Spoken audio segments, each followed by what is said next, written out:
Hello students, welcome to Easy Peasy Maths by Vishal Gupta. Now we are going to start a new chapter, that is Understanding Elementary Shapes. So let's start. तो सबसे पहले हम पढ़ेंगे what is a line segment. तो हमने जैसे पिछले chapter में पढ़ा था, लाइन सेगमेंट क्या होती है, जिसके दोनों एंड पॉइंट्स फिक्स्ड होते हैं। That is it has a starting point, it has an and point. तो इसके दोनों एंड पॉइंट्स फिक्स्ड है। और लाइन क्या होती है, जो दोनों साइड एक्सटेंड करती है, उसे हम लाइन कहते हैं। और उसके दोनों तरफ एरोज होते हैं, तो लाइन ऐसे होती है। ठीक है, क्योंकि लाइन सेगमेंट में दोनों एंड पॉइंट्स फिक्स्ड हैं, that is it has a starting point and and point, तो हम इसे मेजर कर सकते हैं। तो हम मेजरमेंट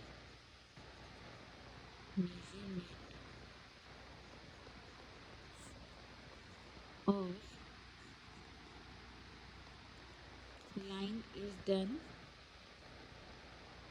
बाय इट्स लेंथ। हम लाइन सेगमेंट की मेजरमेंट उसकी लेंथ से करते हैं। तो लेंथ को मेजर करने के 3 तरीके हैं। First is by observation, that is कि मान लीजिए आपके पास 2 लाइन सेगमेंट है। एक ये है लाइन सेगमेंट ए बी, एक लाइन सेगमेंट है सी डी। तो आप इसे देखकर ही समझ सकते हैं कि line segment C D is longer than A B. क्यों? क्योंकि ये सिंपली आपको दिख रहा है कि सी डी ज़्यादा बड़ी है ए डी से। तो बाय ऑब्जर्वेशन हमने देखा और हमने ऑब्जर्व करके बता दिया that C D line segment is longer than A B. अब मान लीजिए, अब इसका ड्रॉबैक क्या है। मान लीजिए ये एक लाइन सेगमेंट है ए बी, मान लीजिए एक लाइन सेगमेंट है ए बी और दूसरी लाइन सेगमेंट है सी डी। तो अब आप सिंपली देखकर ये नहीं बता सकते कि कौन सी लाइन सेगमेंट दूसरे से बड़ी है, क्योंकि बहुत माइनर से डिफरेंस है, आपको देख के नहीं पता चलेगा। सो यहाँ इस केस में हमें दूसरा तरीका अपनाना पड़ता है, that is comparison by tracing. इसमें हम क्या करते हैं, we need a trace paper. मान लीजिए हमने एक लाइन सेगमेंट ली ए की और उस पर ट्रेस पेपर रखा और उस पर वो लाइन सेगमेंट ट्रेस कर दी। अब मान लीजिए हमें लाइन सेगमेंट ट्रेस करनी है सी डी और कंपेयर करना, तो हम क्या करेंगे, जो ट्रेस लाइन सेगमेंट होगा उसे दूसरी लाइन सेगमेंट के ऊपर रखेंगे और जितनी ज़्यादा होगी उससे हमें पता चल जाएगा कि वो उससे लॉन्गर है या स्मॉलर है। लेकिन इसका ड्रॉबैक क्या है कि ये डिपेंड करता है upon the accuracy of trace line segment. मतलब ये लाइन सेगमेंट कितनी अच्छी तरह से ट्रेस्ड करी गई है, इसकी एक्यूरेसी पे डिपेंड करता है। So drawback is depends on the accuracy of traced segment.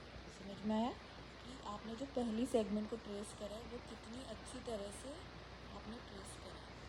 Second drawback क्या है कि आपको इसमें कंपेयर करना पड़ता है। द सेकंड ड्रॉबैक इज कि आपको अगेन दूसरी सेगमेंट को भी ट्रेस करना पड़ेगा, that you have to trace another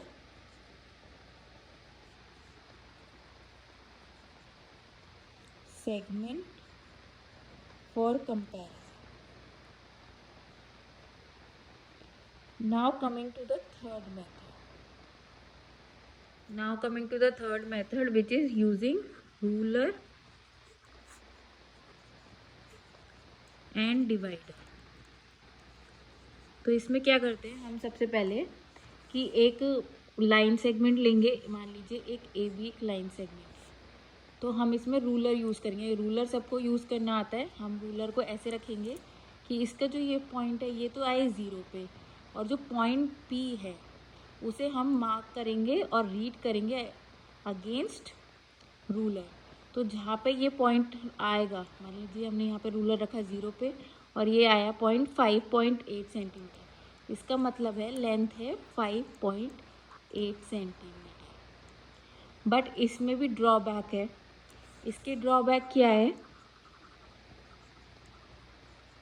कि अगर जितना मोटा रूलर होगा उतना ही हमें डिफ़िकल्ट होगा उसे रीड करने में।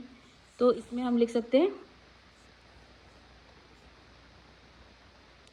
Thickness of ruler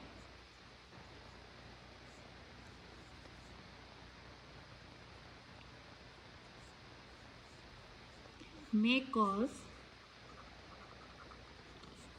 difficulty in reading। तो इसमें भी एक्यूरेसी नहीं आ सकती। सेकंड ड्रॉबैक क्या है, मान लीजिए एक लाइन सेगमेंट है और हमने एक यहाँ पे रूलर को रखा और ये पॉइंट है। अगर आप इस पॉइंट को यहाँ से देखेंगे तो ये पॉइंट आपको आगे दिखेगा, अगर आप इस पॉइंट को इधर से देखेंगे तो ये पॉइंट पीछे दिखेगा। आपको इसकी एग्जैक्ट पोजीशन देखने के लिए आपको इसके ऊपर से देखना पड़ेगा। तो हमेशा हमें रूलर के ऊपर से देखना पड़ेगा। तो इसमें क्या होता है कि पोजीशनिंग एरर आ जाती है, मतलब हम गलत रीड कर सकते हैं। तो इसके लिए इम्पोर्टेंट है eyes should be just vertically above the mark, he above the mark, मतलब जो पॉइंट है उसके जस्ट अबव ही हमारी आईज होनी चाहिए, वरना हम गलत एंगल फॉर्म होने की वजह से उसे गलत रीड कर सकते हैं। नाउ इसको फिर सेकंड मेथड होता है डिवाइडर। डिवाइडर यूज़ करना, आप सबको पता होगा डिवाइडर क्या होता है। डिवाइडर नहीं पता तो ये होता है डिवाइडर। इसके दो आर्म्स होते हैं जिनके एंड पॉइंट्स बहुत शार्प होते हैं। तो इसमें हम क्या करते हैं, हमने मान लीजिए एक लाइन सेगमेंट ली ए बी, ठीक है। अब इसका एक एंड पॉइंट एक आर्म का हम रखेंगे ए पे लाइक दिस, और दूसरा हम रखेंगे बी पे लाइक दिस। अब ये हमारी ऐसे आ गया। अब हमें ये जो डिवाइडर है इसको विदाउट डिस्टर्ब करे कि इसकी ओपनिंग, मतलब ये जो खुला हुआ है इसको डिस्टर्ब करे बिना हम फिर इसको स्केल के ऊपर रखेंगे। मान लीजिए ये स्केल है तो हम स्केल पे ऐसे करके रख देंगे और फिर रीड कर लेंगे। इससे क्या होता है, क्योंकि इसके एंड्स बहुत शार्प होते हैं इसलिए हम बहुत इजीली रीड कर लेते हैं रूलर पे कि ये कितने सेंटीमीटर